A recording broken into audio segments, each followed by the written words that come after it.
Здравейте хора, аз съм Поли от Поли Сладоранка. И днес мисля да направя май петак, моя домашен любимец. Риби, моят, един домашен. Ето я, това е Пинки Яш. Така, първият въпрос е как се казва вашия домашен любимец. Казва се Пинки Яш. Така, сега да ви обясня. Когато е сладка рибка, Пинки, а когато страда иде Яш. Каква порода е вашият любимец? Калифорнийски барбус. Да, знам, много е дълго. От колко време е при вас? Ами долу-горе мисля, че ние я взехме януари-февруари месец, там някъде. И да, и така стана. Как попаднахте на вашия домашен любимец? Баща ми е избрал за мен, защото предишната ми любима рибка Леон, лабелото умря и така. На колко години е вашия домашен любимец? Той няма години, но мога да кажа, че е на 6-7 месеца. Каква е вашата връзка? Нашата връзка е, че той обича да яде, а аз му давам да яде. Какво означава той за вас? Той ми напомня за суши и за кюфтета.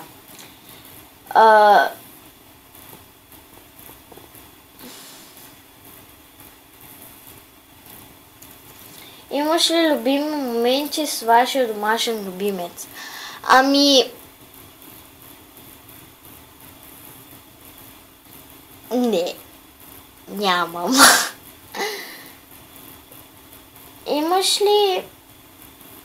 Има ли прякор вашия домашен любимец? Яш, суши, кюфте, сладък, пинки, кебабче. Не знам други. Храна. Напомня ми за ядене, между другото. Вашия домашен любимец бие ли ви? Не ме бие. Всъщност той няма как да ме бие, но бие другите рибки. Но когато дойда с камерата, той се плаши и се застава в стаята коробка. Общувате ли някак? Ами да, общуваме. По принцип, когато няма камерата, като направят така и всички риби къде едат. И особено когато изсипи храната. И да, това бяха въпросите. А той спи в това нещо, тук в камъните лежи, някак, нали, застава. Се едно му е трон, направо като кралица, като крал, не знам, се чувства. То е женско и не знам дали ще има рибки, но те май имат хайвер и едва ли хайвера ще се задържи. Защото другите ще го изядат. Да. И това беше от мен, хора. Чао и до скоро! И не забравяйте да дадете палец нагоре, ако ви хареса. Абонирайте се за моя нов канал Полито Сладоранка. Напишете сладурски коментари като мен. И да, ще напиша въпросите за май петак. Нямам търпение да отговорите на тях долу в коментарите, ако имате любимец.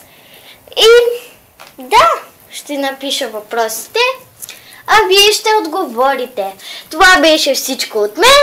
Чао!